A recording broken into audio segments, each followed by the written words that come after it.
Bon, on va rentrer un peu plus dans les détails. Donc, on va déjà voir comment on va générer cette entité user. Donc, pour ça, j'ai passé à Apigen dessus. Donc là, on a les namespaces. Donc là, on a le user bundle, l'entité et le user. Donc, comme on a dit, on l'a étendu. OK. Et donc, on a rajouté ça là. C'est donc cette annotation RM qu'on a mis dans la tête de la classe. C'est celle qui nous spécifie quel listener va écouter cette entité particulière. Bon, bien sûr, elle étend l'avatar user, hein, celle qu'on a intégrée. Donc, il lui rajoute tous les properties pour gérer le fichier, le token et le path, quoi. Donc là, on a bien, pour commencer, cette première entité. Donc, finalement, si vous partez d'une entité que vous n'allez pas me rajouter l'extend, l'avatar user et bien sûr le listener dans les annotations du haut. Bon, après le CRUD, le CRUD, c'est vous qui l'avez défini ou il a été défini comme moi je l'ai fait par le CRUD de doctrine. Donc c'est un truc très simple. Donc ça, on va dans les contrôleurs. Donc là, c'est le create, delete, enfin, toutes les choses qui sont possibles dans les contrôleurs, quoi. Donc maintenant, alors, OK, donc ça c'est bon, et ça c'est bon. Maintenant, leur doctrine.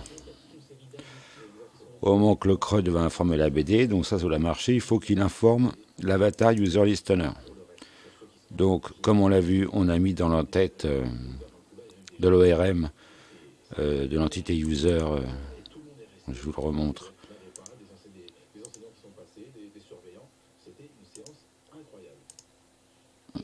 Ça là, OK. Donc bien sûr, il faut le créer. Donc, on le crée. Alors c'est quoi? Simplement, on doit mettre les events classiques, post-load, post-persist, post-remove, post-update. Bon, enfin, là, je n'ai pas pris tout. Et donc, on a en premier argument l'entité. Et en deuxième argument, le arc était le même avant quand on faisait des subscribers sur Doctrine, Event. Donc là, je vous montre le code que ça fait. Donc c'est assez simple. Hein. On n'a rien à étendre. Et puis on met simplement les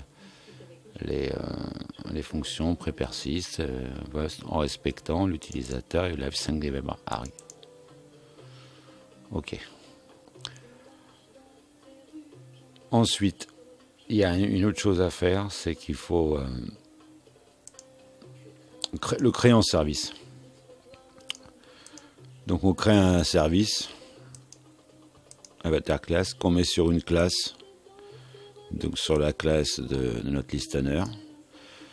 C'est là que ça nous permet de renvoyer des paramètres. Donc là, je renvoie le paramètre du service upload, je vous expliquerai après, je vous remonte ça, puisque lui, l'avatar user listener va se servir du service upload. Donc c'est là que je l'injecte. Je définis ici, on le définira après, là je l'injecte ici. Et puis donc là on met ce tag, afin qu'il soit pris comme entité listener. Bon, de toute façon je reviendrai après là-dessus. Donc maintenant on sait que quand il se passe quelque chose sur la BD, notre avatar user listener est informé. Donc à ce moment-là, il va gérer donc le service upload comme je vous l'ai montré qui est injecté dans lui pour gérer sur le disque dur. Et il modifiera le nom du fichier et l'avatar token dans certains cas. Voilà.